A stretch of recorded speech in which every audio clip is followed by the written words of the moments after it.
Hey friends, Rolf here again with the Louisville ProActivist report. Thanks for joining me today. We're in the middle of election season, so as we continue on with these series of interviews with candidates on your ballot, got another great candidate for you today, and it's right up my alley. We're talking to County Clerk, so that's everything election related, and y'all know that's what I'm about. So let's get right into it. Let me switch this camera here and bring my guest on.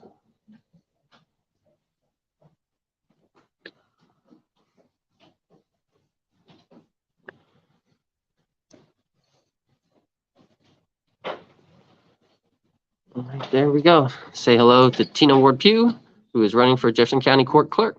Yes, yes, yes. Hello, everybody. Thanks for having me, Rolf. All right, and we're here in your campaign office today. You all share this out. Just share this out. So we're going to dive right into it. So, County Clerk, just kind of give people an overview about what the duties are for that, what the job actually entails. Sure. Yes, again, thank you for having me, Rolf. It's an honor to be on your program. The county clerk, what people traditionally know about the county clerk is that she is over our vehicles. Your vehicle tags, your boat tags, your trailer tags, but also it's where you get your marriage licenses. It's also over our deed room, which is where you'd go, of course, especially if you're an attorney or land use person, to get your deeds, to find that, or if you're doing an estate. And also, the thing that people really don't know that's in the county clerk's office is the Board of Elections. As a matter of fact, the county clerk is the chair of the Board of Elections. There is election commission and committee, and who oversee that and have the opportunity to have some restrictions and some opportunities and discretion to around our elections. So. All right. Yeah, and that's definitely the most important part of the job. It's not the everyday part that most people will deal with, but at the end of the day, I think that's the main thing we're voting on here. Just kind of tell people a little bit about yourself, as far as not politically, but just a little bit about you and your ties to the community here. Sure. So I actually came here in 1987 to go to graduate school. I graduated from Southern Seminary in 1991 with my master's in social work. And I always like to say that's when Dr. Roy Honeycutt was the president of Southern Seminary, and before they closed down our School of Social Work. And so I'm a proud social worker, and as a budding young social worker and feminist, right in the midst of understanding a broader perspective of who God is, and that I'm not always right about, what I believe about that, I started getting active in the community. I saw very clearly where, as the student government leader my senior year, where the Board of Trustees, were involved in actually pretty much taking over. We got to sit around the table and talk about decision makers. And I was very keenly aware that people who show up, people who run for office, people who are appointed to office, make a lot of choices and decisions about our lives. And I want to be at the table. So I started helping elect some women judges, because we didn't have nearly enough.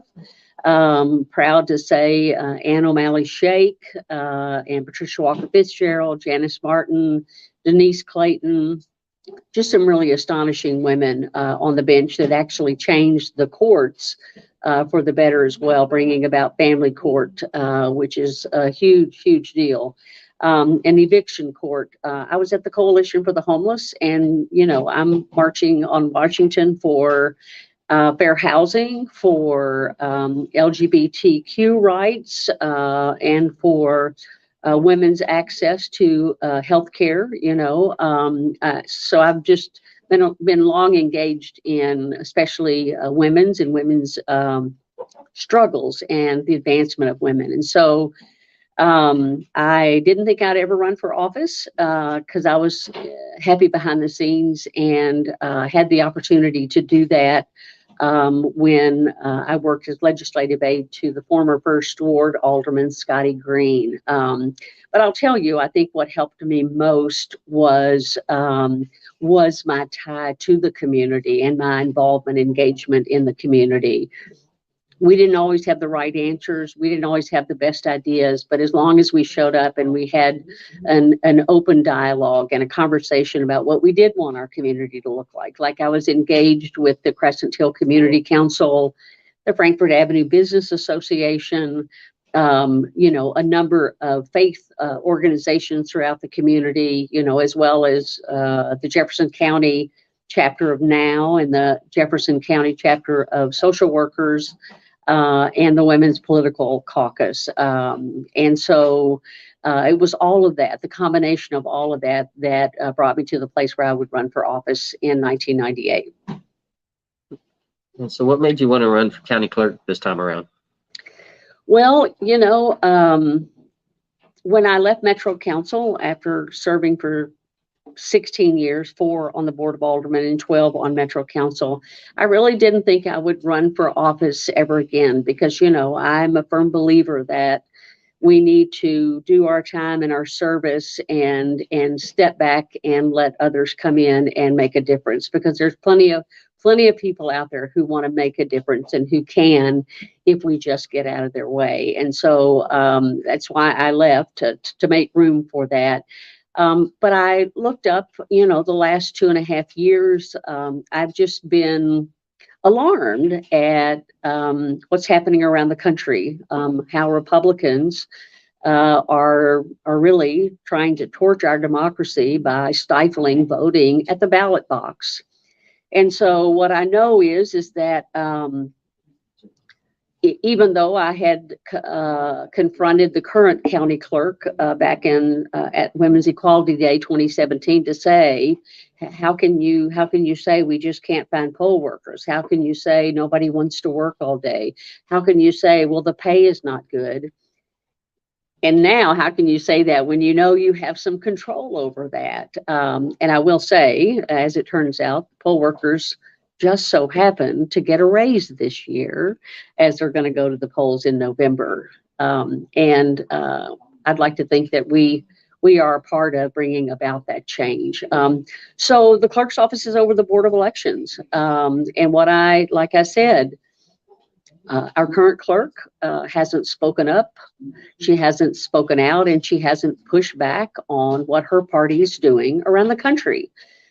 She's not. And so I don't know what that means, other than she is silent about what's happening at the ballot box, the thing that she is over, the thing that she can with the other members of the Board of Elections can make some significant changes. And if nothing else, get out and advocate for the change that is needed.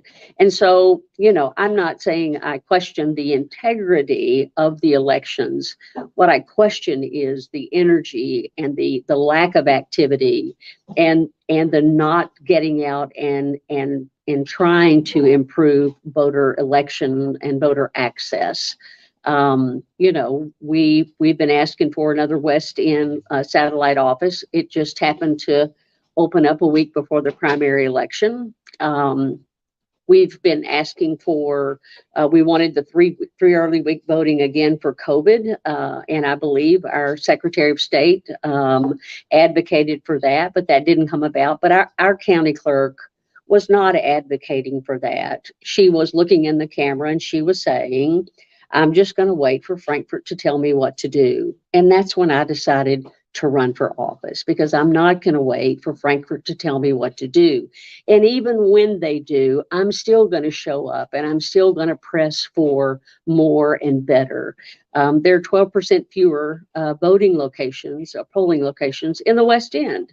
Surprise, no surprise. Of course, it's not a surprise. But who's out there saying, I want to open more polling locations? No one is. The public is. Our clerk isn't. I'd like to have some, whether it's a central location or whether it's one in the east, south, and west. a 24-hour voting location. Maybe during those 3 days, one place is 24-hour, because you know what? I care about the night shift workers. I care about the folks who get off at 2, 3, and 4 in the morning and who go home and crash because it's morning. The polls open in 2 hours, they're not going to be awake. And so I'd like to have a 24-hour site so that people who do work those late shifts, you know, in the factories, you know, Ford and, you know, third shift hospital workers, you know, care providers. And I don't blame them, you know, they've worked a shift, they're going home and they're going to miss this 12-hour window. Which reminds me, you know, I think, as I understand it, what's minimally required is 12 hours. So I'm going to ask the question, why just the minimum? Why can't we have 12-hour voting? Why can't we say from 6 to 9? Why can't we say 9 to 9? You know, there just are questions that even if the answer is, well, you got to change state law, okay. So let's start working on changing the state law because we care about that, because right now that's not happening. And by the way, having closing up or consolidating polling locations means the people who got to walk to vote got to walk farther to vote. Do you want to walk farther to vote? I don't think so. Nobody wants to walk farther to vote. And they used to not have to do that. So I'm saying, let's think about where people are in our entire community and what makes voting more accessible for them. I care about the deed room. I care about improving the technology from you know, Windows 2003 to something else more modern and current. I care about you know, improving the deed room. I care about those things. And by the way, I also care about welcoming people who come in to get their mayor's licenses who are same gender.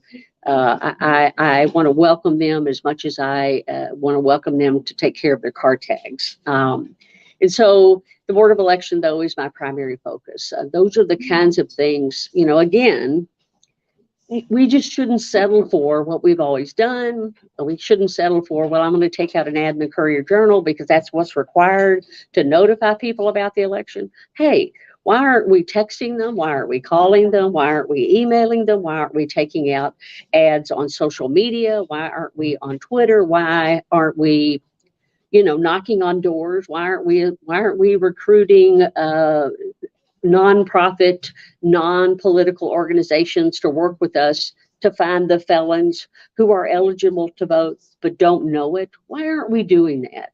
I'm not saying the clerk's office can do everything, and it's going to be hard to change it, but there just is nothing happening, and there's not going to be anything that happens. And we deserve better. And people who have as many rights, have all the rights that everyone has, deserve our best efforts, because those are people who have those rights but don't have the same access to exercise those rights. We owe them and our community and our country our best efforts to change that. All right, that was a lot there. You brought up the deed room. Can you just kind of explain what that is for anybody who might not know? The deed room is the place where we categorize and keep all of the deeds that are ever from way back when we began as a city. So there are very old deeds. Used to be that it was only big books that were like about this, you know, wide and way tall, and they were all plopped out. The clerk has done some improvements in there, and that's good. However, deeds from 1984 forward are the only ones that you have access to digitally, and some of them on microfiche, and others you just look up in a card catalog and it tells you what book to go find. And you go and you find your book and you drag it out and you open it up to the page.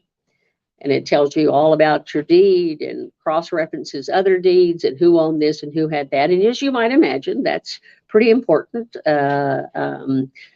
for people who own property, people who want to own property, people who want to know who has owned it, do they have a right to it? And right now, that there needs to be some updating in technology as well. So I'm hoping to go back a decade at a time because the technology is there to do that. All right. So you also brought up the Board of Elections, and I know that's a big focus of your campaign. So talk about that a little bit more. Well, like I said, I'm not suggesting, and even our Secretary of State about it has said we have election integrity. Even when people in his own party, his Republican Party, challenge the outcome of an election, he has said and continues to say, you're just wasting taxpayer dollars. There is no election in fraud happening. And I'm not saying that there is. What I'm saying is there's no action and there's no activity and there's no real burning for our county clerk in Jefferson County to care about doing all that she can do to provide access for everyone in this county to vote. And like I said, there are things that we have control over that can happen now. For example, there were people 2 years ago knocking on the door out at the fairgrounds to get in. They were in line in their cars inside the fairgrounds. When they ran up to the door, it could have been right 6 o'clock on the dot. It could have been 2 minutes after, but they were inside the fairgrounds, parking their cars, running to the doors. And what we know is that even though it hadn't happened and they initially were turned away, the clerk got to make the choice, the discretion, the decision to allow the people there to get it, to go in and vote. And so I'm like, so if you have that discretion, why aren't we trying to figure out if you're in line on Crittenden Drive at 6 o'clock, we're going to go get behind the last vehicle in line at Crittenden Drive, and nobody else gets to stack behind us. But if you're in line, shouldn't you be able to vote? And if you're standing in line, or if you're in your car in line at 6 o'clock, what's the difference? If the clerk has that discretion, why wouldn't we want everybody in line to vote? Because who knows what party they are, and who cares what party they are? I don't care what party they are. What I care about is the clerk should want to do everything she can to get people who have made their way from who knows where and what circumstances to vote, because they want to have a voice and a say in who represents them, which, oh, by the way, is the only way anything is ever going to change, is if we all show up and vote. We can vote them in and we can vote them out. You just got to vote. And I want to help you figure out how to do that more easily. All right. So can you talk a little bit more about protecting the right to vote? Yeah, I don't have the clerk's office doesn't have what I would describe as protecting a right to vote. But I do believe that the clerk does have a responsibility to create as much as she has the discretion, to create a system that basically, for example, like I just said, if the people in line in their vehicle are in line, but I don't let them in, I'm really not protecting their right to vote. I'm actually saying, no, sorry, I'm drawing a line somewhere, who knows, arbitrarily. And so protecting their vote, on the one hand, clerk has no say over that. On the other hand, her actions can protect their vote by trying to create and to create a space that's so big that allows everyone, regardless of your party, the best opportunity to vote. Like that. So kind of touched on all my questions a little bit earlier, but let's talk a little bit more about expanding voter access. Yeah. What are your ideas on that?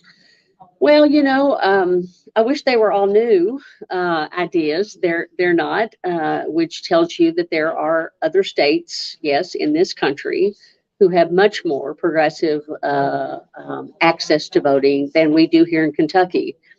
And that's only to say we've got a lot of work to do. It's not to say anything other than it'll take all of us to change those access to voting points because one person can't do it, one office can't do it.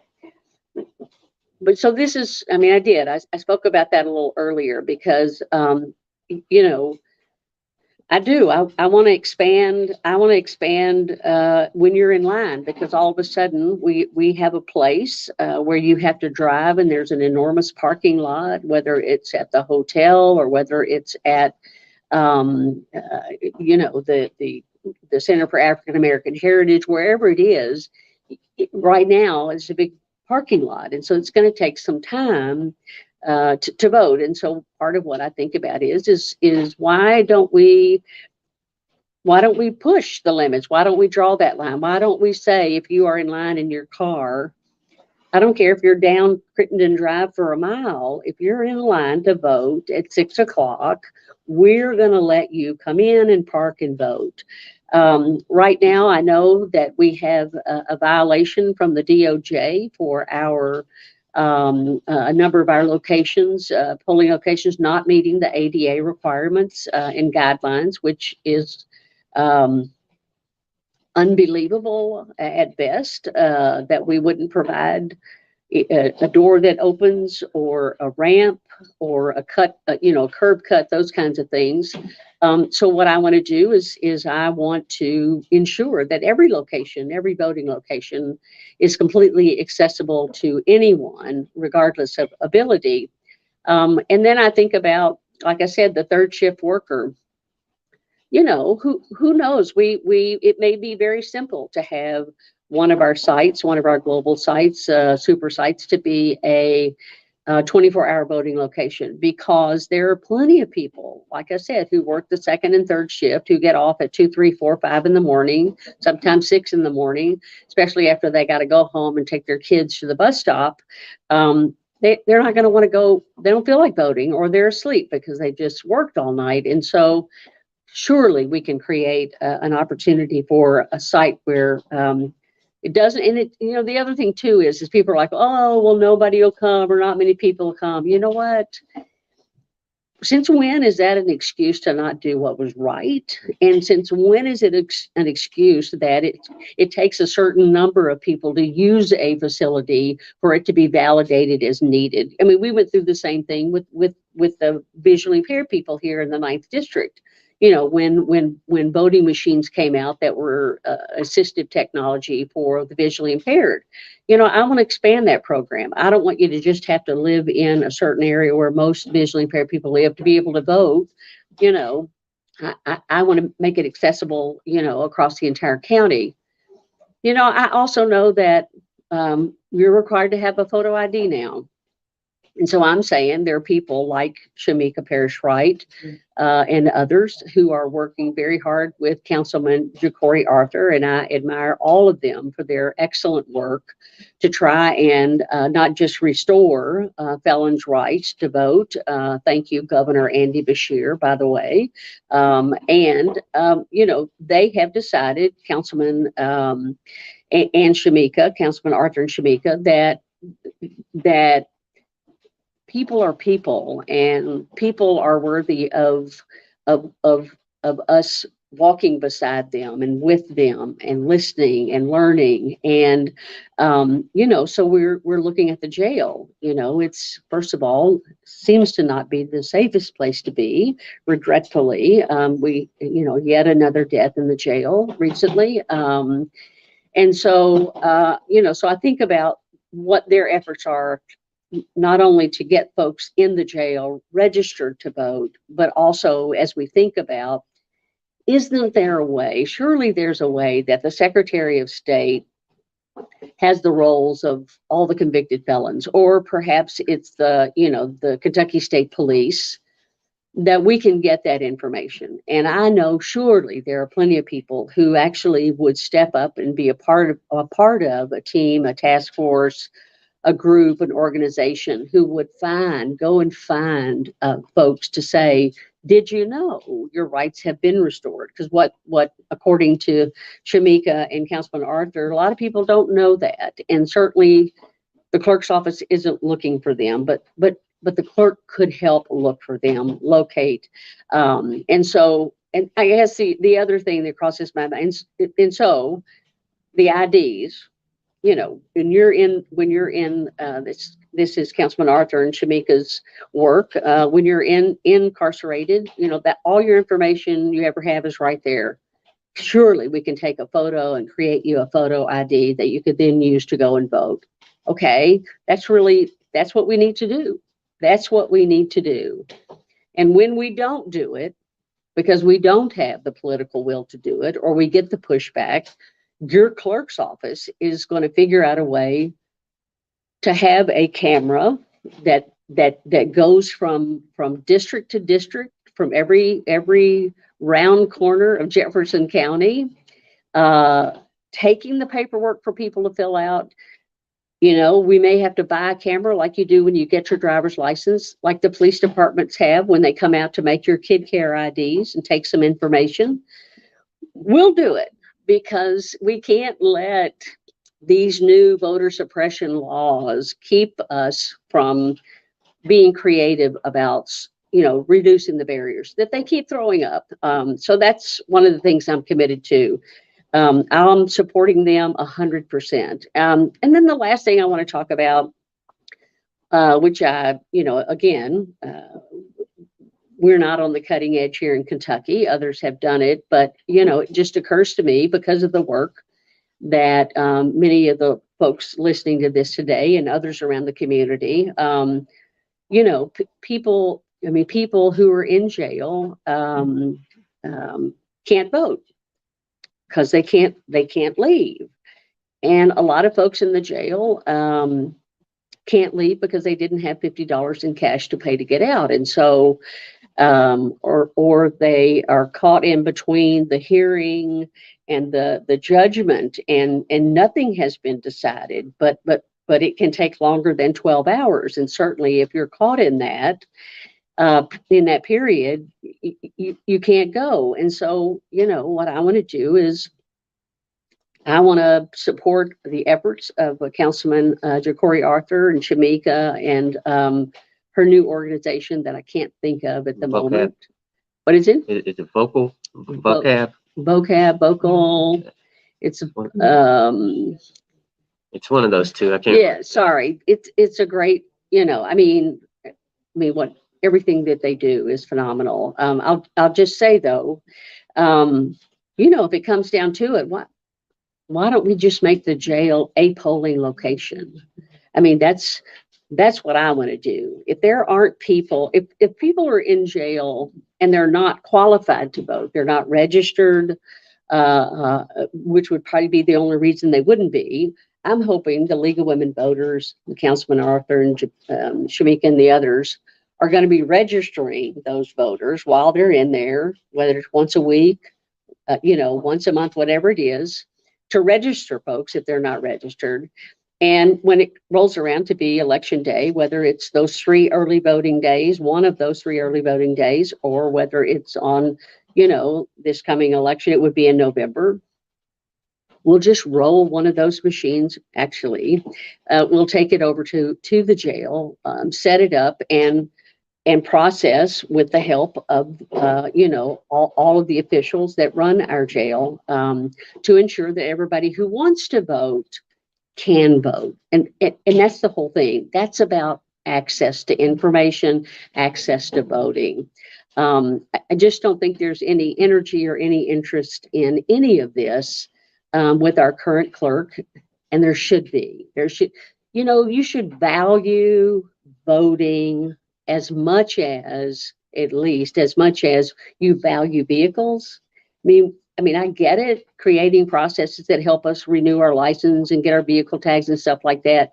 No waiting to get those. Well, how about no waiting to come cast your vote? How about making it easier to come and cast your vote. How about making that at least as important as the rest of the job? And it's time for a change. Yeah. And thank you for the comments. Been told in the comments it's vocal, Kentucky. Yes. Vocal. Thank you. Thank you. Thank you. And that's from Melanie. And if we have time, she's got a big question. We'll try to get that in at the end too. I do want to talk quickly.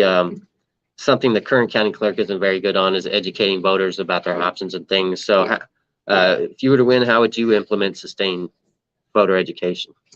Well, so I would say there are at least 2 tracks that would have to be done. And again, I'm going to say, I'm not making any promises that any of this will happen immediately. But what will happen immediately is we will begin to work towards making these things happen.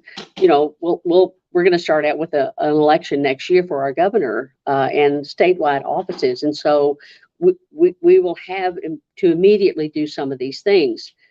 Like I said earlier, I'd like to, I mean, there are people's phone numbers, there are people's emails that are associated with their names and their voter rolls, and we should be reaching out to them in any way that we have available to let people know. I mean, I don't know about you, but my card, we moved this year, by the way, and I got my card that told me my new voter location, and it told me that the election was on May the 17th. It didn't tell me that I could vote early, though, that I could have voted, you know, for those 3 days early voting. It just said you get to vote on election day. Well, you know, really, that's the last day you get to vote. You know, you can vote on coming up in November. So, so I want to make sure we're doing everything we can. I want to get with all 26 council members. I want notifications in their e-newsletters that go out. I want to have a team of people, whether it's an advisory group or a volunteer group, who want to go out to their neighborhood meetings to not just register voters, but give information about voting. This is the closest place. You know, we're looking at these other places. Do y'all have a better space that would work for you in your neighborhood? Do you have a better place that you can help us find places that work best for you in your neighborhood? You know, I want to work with communities to ensure that all of these locations are accessible. I'd like to have, whether it's once a month or however often, you know, some sort of at least release, whether it's a press conference or press release or something, to where I actually talk about where we are in the election cycle. You know, I have to say, during the pandemic, I would have said, Governor, you know, we've got an election coming up that I think is important, and I'd like to have 5 minutes of your daily press conference about COVID. I'd like you to consider letting me have, you know, the first 5 minutes to talk about where we are with elections, you know, in Jefferson County. And, you know, who knows how often he would let me do it. But I mean, that's the kind of thing. When I knock on doors and people say, where do I still vote over here now? And I'm like, you know, you shouldn't be asking a candidate where you vote now. You should know where you should go vote, because your county clerk has sent you an email, she's called you, she sent you a letter, she sent you a postcard, you know, she's had things in newsletters. You should know where to vote. So social media, all those things, we're going to do everything we can to let everybody know, including, you know, maybe having a volunteer team of people who will go and just leave flyers on doors, which has always been effective as well. All right. I know we're on a little bit of a time crunch today, so I'm just going to kind of do like a speed round with you. Okay. I'm just going to bring up some things that are Sure. voting related, and just kind of let us know if you support it or not. If you have a brief statement on it, Sure. you can do that as well. Sure. But ranked choice voting. I'm for it. All right. Open primaries. I'm for them. What about removing the straight ticket options on the ballot? I think that's an interesting concept, and I don't know enough about it to talk any more about it. I know we are one of the few states that still do that. Most states don't at Is this that point. right? Yeah. My personal opinion is it just kind of, I think people should be more educated about each individual candidate and their policies and not just kind of click that or mark it. But Sure, that makes sense too. but yeah, okay. Mail-in voting. I'm for it. All right. Paper ballots. I'm for them. Okay. What about online voting? I'm not convinced that we are at a place in time with our technology that we can ensure there aren't going to be glitches technologically. I'm not wed and am not moving on paper ballots. I'm not comfortable yet or confident yet that we're there. If we can figure out a way to imprint or stamp or have an indicia some way online while you vote that you could print it off or that you could keep, I could warm up to something like that. That's my only thought about that. As an election integrity activist, I'm definitely against online voting because it's not that secure unless we do it with a technology like blockchain technology or something along that line that's transparent and everybody could see. Because if a vote is hacked on blockchain, everybody can see it. Whereas if a vote is hacked on the regular internet, who knows? Yeah, exactly. So yeah, I agree with you. I don't think we're ready for that at this time. See, we're 36 minutes in. You still have your final pitch to make. Do you have a moment to take a couple questions from Melanie? Sure. All right. She gave me a big statement here. It's got 3 or 4 questions in it that are related here. I'll kind of just give them to you one at a time. Do you think there is opportunity to see more diversity on the Board of Elections? Yes, of course. And what I want to say to you is, if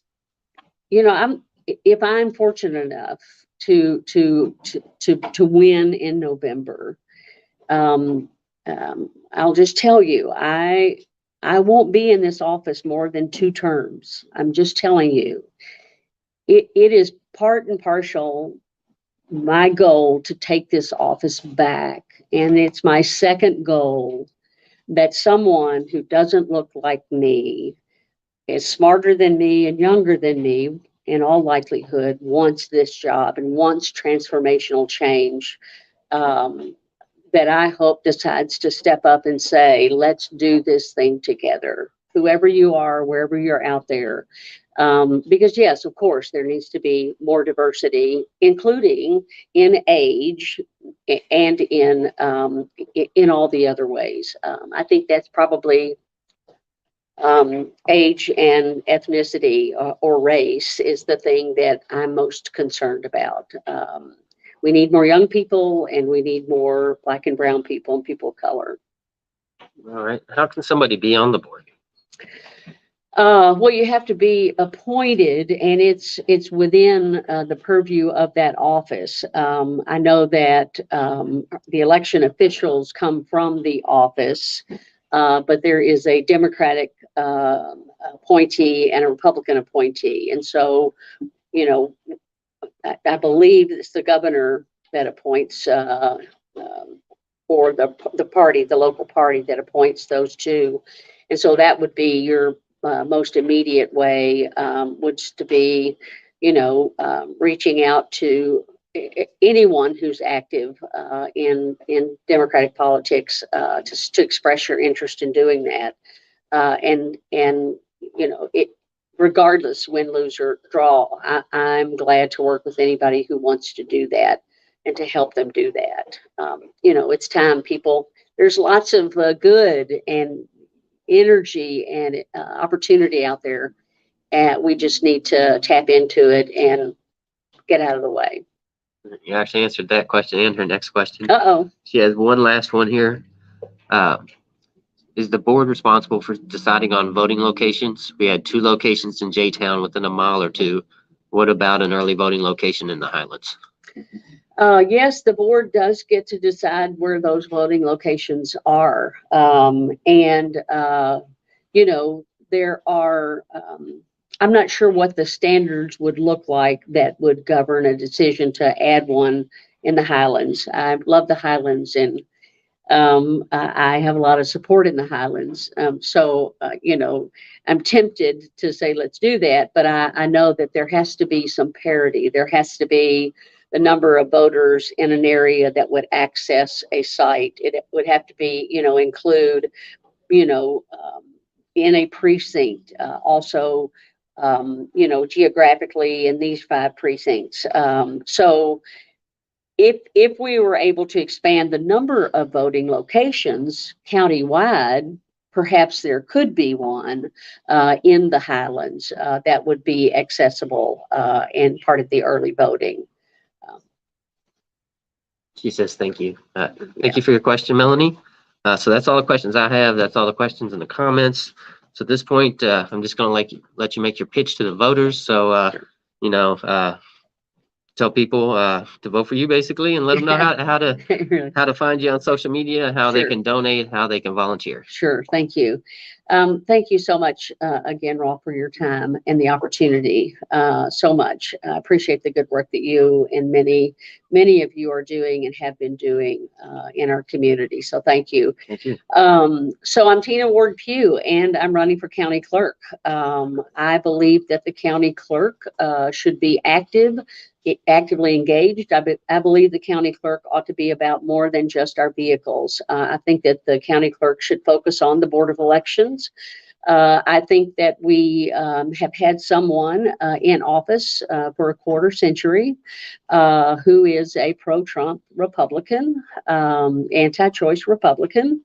And it's time for a change. I have worked side by side with many people in this community, have been honored to serve as the First Ward Alderwoman, the 9th District Councilwoman, and most recently the Director of the Office for Women for Metro Government. I'm honored to have the support of a wide variety of people around this community, from the west to the south and the east. I'm honored by that. And I think that sometimes we can just get on coast as elected officials when we've been in office for a long time, and things are just, this is the way we usually do them. And so we're not really thinking about how we can do those better. And I think that's where we are right now in the clerk's office. But what I know is that for 2.5 years, our democracy has been under attack. Every day we read about something new that's happening around the country that primarily Republicans are doing by blocking access to the ballot. In Georgia, you can't get now you can't get a bottle of water while standing in line because their Republican governor signed that a few weeks ago. Well, I'm telling you, why wasn't the county clerk holding a press conference to say, in Georgia, you may not be able to get a bottle of water, but I'm going to figure out how for you to get a bottle of water here. You should never worry about that. And so if I've got to get nonprofits out here giving water outside, that's what we're going to do. So we don't know, we don't know where the clerk is, because she hasn't said, my party's wrong on this. She hasn't said, I am different. She hasn't said, I am, I'm not a pro-Trump Republican. I'm not an anti-choice, because where is she? And you deserve better. We deserve better. And with your help, together with your help, we can take back this seat and we can begin to move forward and build on the change that's been building in the last 2.5 years, especially since, the killing of Breonna Taylor, and the people who've come together now, both from the East and the West and the South, who say, oh my God, where was I? What have we been doing? What can I do? Tell me how I can be involved. And that's the kind of clerk I'm going to be. And I think that's the kind of clerk that our community needs right now. So I'd love to have your vote, and I'd love to have you consider making a contribution to the campaign, because it's not easy. Sorry about that. I'm talking too much. And so you can do that online at Tina Ward-Pugh, 4countyclerk.com. You can also volunteer. You can sign up to knock doors or drop literature where you don't have to talk to anybody, or you can make phone calls. You can come work in our office space. You can help us build yard signs. You can do all of those things and have fun while doing it, because we have a great group of people, staff, and volunteers who are coming in every day. So that's Tina Ward-Pugh, countyclerk.com. You can follow us. We have a Facebook page, Tina Ward-Pugh for County Clerk. We also have a personal Twitter account, which is at Tina Ward-Pugh. So hopefully you'll find us. We're also here in our headquarters, where we are most every day till about 7 at night. And that's at 1993 Brownsboro Road. Proud to say it's in the Clifton Heights neighborhood. We've got a bunch of fun stuff coming up, so stay tuned, watch the website, look for things that are happening for our campaign. Would love to have you involved. And thanks for your consideration. All right, Tina Ward-Pugh for County Clerk, everyone. Thank you so much for being here today. I really appreciate your time. Thank you, Ralph. And I wish you the best of luck on your Thank campaign you. trail. Thank you. My pleasure. So let me wrap this up real quick here after my many button presses.